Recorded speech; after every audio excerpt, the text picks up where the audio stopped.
Hey everybody, Matt Burke here. Today I'm going to be reviewing Slosh Presents Deathstalker. That's right, this is Deathstalker number 2, and I did a review of the first one about a month ago, and I've been waiting for this one. It's been on the lag mode a little bit, but for the you guys that don't know, Deathstalker was a franchise from the 1980s. There's about 4 movies, and it's part of the sword and sorcery, or I like to say specifically the subgenre of barbaric genre, barbarian genre. Sorry, and this is actually in the Volt barbaric universe. And it's introducing the new rebooted character. They're filming a reboot right now, I believe, and it's going to be directed by the director of Psycho Gorman. If you guys haven't seen Psycho Gorman, go check that out. It's a badass movie, and they're going to be using like live action practical effects. So I'm really excited about that. And they have a pretty cool action star that's going to be playing the new Deathstalker, and I believe this likeness is based on him. The comic book version also is going to be set in the Barbaric universe. So if you guys haven't read the Barbaric books, go check those out. They're pretty fucking awesome. I also have some reviews on them. If you want to, check those out too, that'd be sick. And what I think is, I'm not sure, but I think this guy is kind of reminiscent of the first Deathstalker in the first movie. That one's my personal favorite. I've been going back and just hunting down barbarian movies specifically. I just watched Deathstalker, the Beastmaster, so good. That one's in my top 3 probably. And I just checked out the Barbarians with those twins from those bodybuilder twins from back in the 80s. That one was pretty funny. It had some funny stuff in it. But yeah, then there's like the Sword and the Sorcerer. That one was cool. Like, I don't know. I'm just really digging the whole barbarian genre because I don't know. It's just killer. But let's get into the book. So yeah, man. Get the writer Tim Seeley on the same artist as Jim Terry, and there's gonna be some spoilers ahead, guys. So I'm just letting you know. And here we go. The Broken Nations, Bogville. Oh God, save me! Squack! Oh, look at this guy, man. He's in a heap of trouble. And then he sees what's coming, man. Like what's gonna be his undoing. Someone needs to say it. You say it, Joe Tack. I don't want to. Fine, I'll say it. For the light of Abraxion. I knew you. You're a Deathstalker. He's like falling over, and it's like they're just taking out these pigmen. In the first Deathstalker movie, they had this pig man that he has to fight. It's pretty cool. When I saw that, I always think it's cool when there's like pig monsters in like fantasy or sword and sorcery barbarian movies, or just that genre. And what I really liked was Zelda. I'm sure that people watching played Zelda, and there's a character, the main baddie, the arch nemesis of Link is Ganon or Ganondorf. And when he's Ganon, he turns into this massive pig monster. There's just something about him, man. They just look hideous and terrifying, but it's a pretty cool little way to open the book up. Now the Deathstalker and his buddy, they're part of it. Like they're knights right now. They're like an assassins group of knights. And yeah, they're taking out these pig dudes. Thank you, by the gods. Thank you, Deathstalker. Thank the Lord up in his castle for paying his tithe to Abraxion. And he just gets him right through the head. And thank the peated whiskey drinkers of the Broken Nations that your life is actually worth saving. Damn fine blade. Damn fine. I like this little shot right here. I like the art in here too. It's like cartoony, but very kinetic too at the same time. By the dagger of Caliban, slam, snort. He falls off. He got him, man. Here goes Deathstalker. This pig's coming up. Pig riding a pig, man. It's gonna cancel it out. Snark. And then big old spear going through the back of his head. You're too distracted by that lovely sword, Deathstalker. You should probably give it to me. You could take it from my dead hand, Joe Tack, and then bury me with it, you thieving son of a bitch. Ha ha! I'll burn your corpse to be rid of the smell. It's taking those pig heads off. I don't like it. What's not to like? These swine-faced bastards are dying by the dozen. Pigmen, are most solitary. They only feast together like this on rare occasions. Sometimes for a coming drought to fatten themselves up. Sometimes for a tribal wedding or funeral. Wham, wham! So this dude's chilling, and then this big pig monster just comes out of the muck, right out of the mud, dude, like a golem. Slams it again. Look at the horse's eyes. Again with the cartooning. really digging the art. Yeah. By the many hungry orcans in one place. And then you see this big pig bitch monster dude that's in heat. And you want to stay clear of her, man. Usually means it's mating season. So they take on this pig bitch, man. Yeah. Shriek. Takes out that horse. These guys are like, oh shit, Deathstalker's like, we could run. The one queen would find us and eventually have us quartered. True. Better to die than smothered in giant tits. Yay, to a muddy grave. Yeah, and it's just fucking gory. This part's hilarious right here. My lord, someone is at the gate. The battle best be over. I was assured by Prince Halligan my investments would be protected. Indeed. Most of your serfs remain uncooked, as does our trophy. We aim to change that, our lordship. Give us access to your kitchen. And throw in your lady while you're at it. So you see this, the king is pretty soy, man. He's just, the wife's just looking at him. It's like, okay, fine, do it, but be quiet about it. So, they, those two, they get it on with the queen, ain't gonna lie, but yeah, it's pretty funny. And then,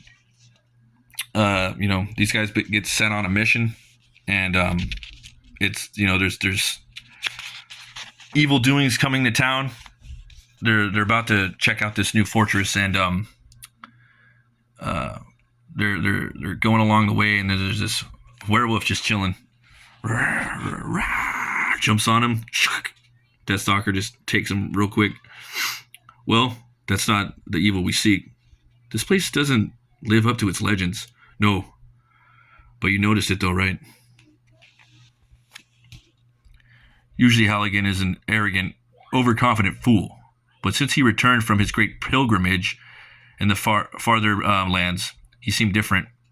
A stubborn case of a venereal disease, I wager.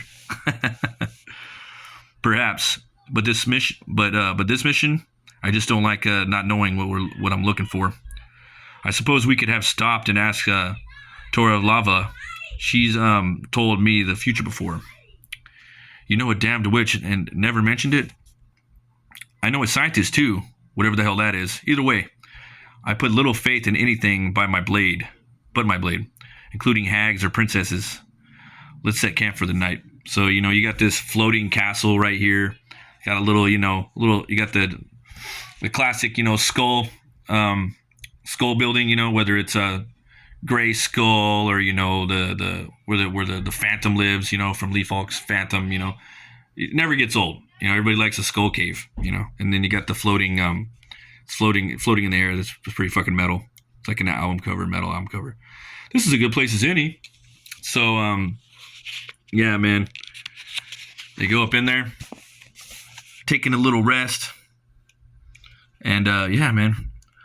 I have dreams of princesses and Amazons to get to.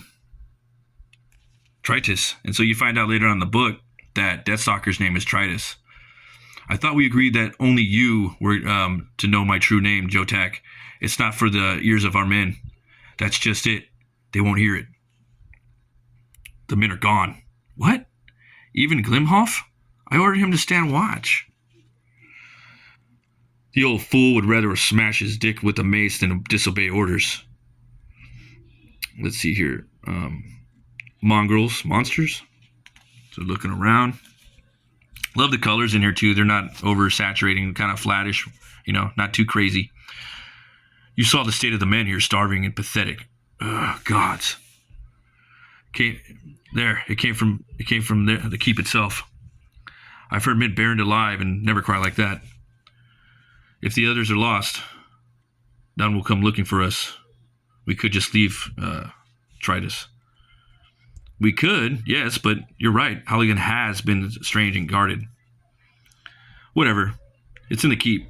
It scares the prince and the warriors of Abrexion, which makes it valuable indeed. So they're going to go and see what's down there. Crawl in through the hole. There. Our screamer. Gideon the Assassin, conscripted killer of King Jahab of Kundok. A cold bastard, but he didn't deserve this. Then you hear this, something like, crazy runes, probably chanting. You hear it? Yeah, voices chanting in unison. A language I've never heard of. I have. It's Atlantean. The language of wizards. You hang around these assholes long enough, you pick up a few things. A word here and there. So they're, you got looks like a holy like knights, and you got these evil priests, almost like in unison with almost like Templars, if you will. Something hard, a hero, something becomes the will of the witch. Look, the black beacon. So they're, obviously transforming these knights. They're going to be these evil holy knights, right? Unholy knights. The men, they're lost. Tritus. It's a pretty cool name, Tritus. Yeah. Their souls is in demonic bondage. A fate worse than death. We have to save them. Die, spellbinder. So he jumps down there with his mace. This is it right here, man. And then, what? Deathstalker, man. He runs out like a little bitch, leaving him. That's some Ash Williams shit right there. Aye! Yochak. His sword. It's shit. Mine, though. It's a good sword. Very good, Jotek said, so he needs it. All right, then, Jotek. I'll let you borrow my sword for a bit until you save the men, but don't get too excited. Gah. I understand it now, Tritus. What they said, I understand it better than you. The heart of the hero, bathed in blue light, becomes the will of the witch. That's the spell. You see, it's why Gideon had to be killed. They find what's good in you, and no matter how small, and then they mold that impulse like clay and stain it black until their subject does their black desire as if it is his own. In me, they found loyalty to my fellow warriors. They turned that into blind submission to them. And you, Tritus, and you, they found nothing good at all. Kill him. No, Jotak, don't. No. And then he does the slash, man. That slash, no pun intended, took his throat right out. And I'm going to leave it right there, guys. All right? I don't want to spoil too much more of this book. I want to leave a little piece chilling in there for you. And there's one more issue of this coming out. I give it 2 horns way up. It was a fun read. You crack open a beer, or pour yourself a shot, or maybe a nice tumbler or some whiskey, and read Deathstalker, and you'll laugh your fucking face off. And it's just a fun sword and sorcery yarn that doesn't take itself too seriously, but at the same time gears you up for the fucking reboot that's coming out. So, as always, folks, thanks for watching. Always remember to be bold, be brave, and roll the bones to know your role. Stay fucking metal.